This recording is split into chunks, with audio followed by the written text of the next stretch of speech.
ایک بات مجھے یاد آتی ہے، ایک نوجوان کا کردار بڑا عجیب تھا۔ میلاد کا دن تھا 12 ربیع الاول، شاید میں نے یہاں دہرایا ہو یہ بات۔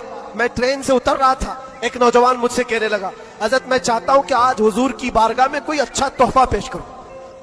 صاحب جھنڈے، کمکمے، مٹھائیاں سب لگا کر کے تو تحفے پیش کرتے۔ اس نے کہا میں کچھ ایسا کرنا چاہتا ہوں حضور پاک صلی اللہ تعالیٰ علیہ وسلم کو خوشی ہو۔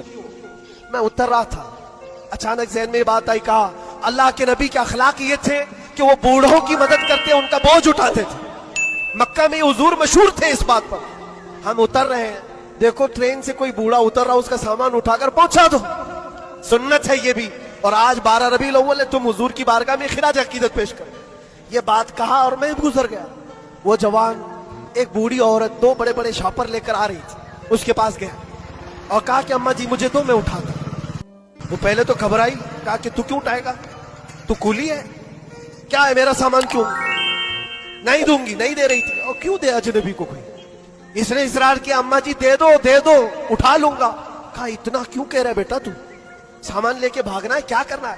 اس نے صاف صاف سمجھا دیا، اماں جی بات یہ ہے آج 12 ربیع الاول کی تاریخ ہے، ہمارے پروفیٹ محمد صلی اللہ علیہ وسلم کا جنم دن ہے، اور ان کی عادت تھی کہ وہ بوڑھے لوگوں کا بوجھ اپنے ہاتھ اٹھاتے تھے، اور میں چاہتا ہوں کہ ان کا عمل دہراؤں، ان کے اخلاق پر عمل کروں اور میں ان کی روح کو خوش کروں۔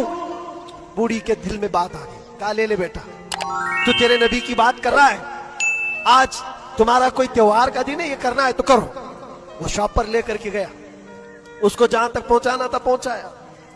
یہ بات آئی گئی گزر گئی، ہم بھی تو سوچتے ہیں کہ چھوٹی سی بات ہے۔ 6 مہینے گزر گنے کے بعد، 6-7 مہینے کے بعد اس نوجوان نے مجھ سے کہا کہ حضرت وہ بوڑھی عورت جس کا میں سامان اٹھایا وہ ابھی رابطے میں، کانٹیکٹ میں ابھی آئی اور کہہ رہی ہے کہ بیٹا 6 مہینے گزر گئے، اب تک میں تیرے نبی کا بایو ڈاٹا ہی پڑھ رہی ہوں، اب تک میں ان کے اخلاق ہی پڑھ رہی ہوں۔ کہا کیوں؟ کہا تیرے اس عمل نے مجھے اتنا متاثر کیا کہ اس زمانے کا کوئی جوان، ارے میرے بیٹے میرے پوتے نہیں آئے مجھے لینے، کسی اور کا بیٹا میرا سامان اٹھا رہا ہے، اس کے اندر اتنا اثر کہاں سے آیا؟ اور جب تو نے بتایا یہ تیرے نبی کے عمل ہے، میں نے سوچا کہ اس نبی کو کیوں نہ پڑھوں، پڑھتے پڑھتے میں اس مقام پر پہنچ گئی۔ بتاؤ تیرا نبی کہاں ہے، میں بھی جاؤں غلامی میں شامل ہو جاؤں۔ واہ واہ واہ واہ، تمہارے اخلاق سے انقلاب آ سکتا ہے، تمہاری عادات سے انقلاب آ سکتا ہے، لیکن جب تم خود سیرت نہیں پڑھنا چاہتے تو دنیا تو پھر یہی تانے دے گی کہ آتنکوادی ہیں، یہ دہشت گرد ہیں، ان کے منہ پر تھپڑ مارنے کا طریقہ یہی ہے۔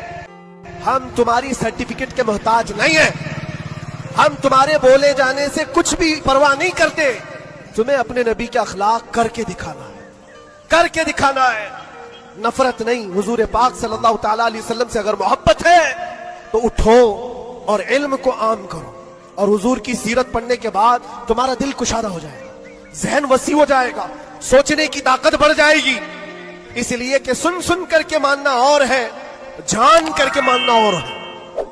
جب سمجھ جاؤ گے تو روز عشق بڑھتا چلا جائے گا۔ آپ چاہتے ہو میرے نبی پاک کی محبت اور آئے، چاہتے ہو حضور کا عشق اور بڑھے، صرف اور صرف یہ ہے کہ حضور کو پڑھنا شروع کرو، سیرت پڑھو اور اتنا گم ہو جاؤ، اتنا گم ہو جاؤ کہ پھر تم مسکرا بھی دو یا چلنے پھرنے لگو تو دنیا پکار کر کہے گی اس کے اندر سے مدینے کی خوشبو آتی۔